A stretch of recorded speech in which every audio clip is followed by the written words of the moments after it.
It's been 50 years since the Stonewall Uprising, considered the birth of the modern LGBT rights movement.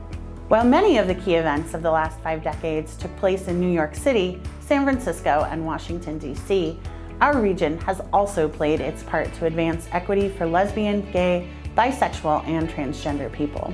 As we celebrate where Pride began in 1969, we take a look back at the people, places, and dates that helped shape King County into the welcoming community, and look forward to the next 50 years of Pride. The story of Pride in our region actually begins in 1966 with the foundation of the Dorian Society, the first gay organization in Seattle. This group would play a key role in the next decade, advancing our civil rights and acceptance in our region. To commemorate Stonewall, the first Pride marches were held in 1970, though Seattle wouldn't have one until a few years later. In the meantime, LGBT Americans pressed for marriage equality and were rebuffed at almost every turn. King County was the epicenter of one of those battles when John Singer and Paul Berwick were denied a marriage license.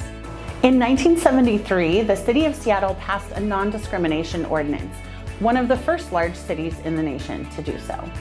5 years after Stonewall, Seattle hosted its first Gay Pride Week with several hundred folks gathering at events in Capitol Hill, Occidental Park, and Volunteer Park in late June 1974. But it wasn't until 1977 when Seattle Mayor Wes Ullman declared the first city-recognized Gay Pride Week. Then, in 1978, Initiative 13, which would have repealed Seattle's anti-discrimination ordinances, was overwhelmingly defeated. This made Seattle the first city in the nation to vote in favor of LGBT rights. While those first few years were filled with celebration and liberation, clouds were already gathering. In the early 1980s, a mysterious disease began affecting gay men, striking them down in the prime of their lives. In 1982, King County reported its first case of AIDS, an event that spurred our health department into work that still continues today. King County as an employer has often been at the forefront of policy making, and that was no different in 1985 when the county added sexual orientation to its non-discrimination policy. That's also the same year that Seattle Mayor Charlie Royer established the city's first lesbian and gay task force. In the midst of the HIV/AIDS crisis in 1987, King County once again led the way with one of the nation's first non-discrimination policies covering HIV-positive individuals. POCAN, the People of Color Against AIDS Network, was founded this year, and Cal Anderson, the first openly gay member of the Washington State Legislature, was appointed to his seat. Seattle also led the way in 1991 when Sherry Harris won a city council seat. She was the first woman who is lesbian and African American to win an elected office in the United States. Through the victories, though, there were also setbacks. In 1993, President Clinton made Don't Ask, Don't Tell the official policy of the United States military. And in 1995, Cal Anderson died of complications related to AIDS. In the next year, 1996, saw the Defense of Marriage Act signed into law denying federal marriage benefits to same-sex couples. But there were glimmers of hope too. Despite laws like the Defense of Marriage Act, King County led the way in 1995 by extending benefits of domestic partners of county employees. The dawn of the 21st century saw advances for LGBT residents, but a few stumbling blocks as well. Despite rulings in 2 lower courts, a sharply divided Washington State Supreme Court upheld our state's Defense of Marriage Act in 2006.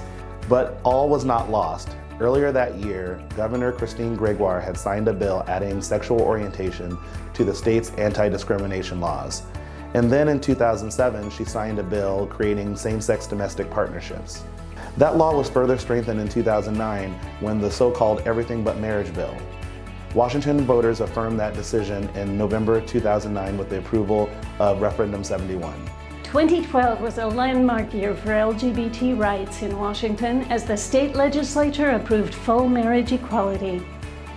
While opponents of the measure were able to gather enough signatures to force a referendum, history was made on November 6, 2012, as Washington voters approved R-74. The law took effect on December 6, 2012, making Washington the first state in the nation with voter-approved marriage equality.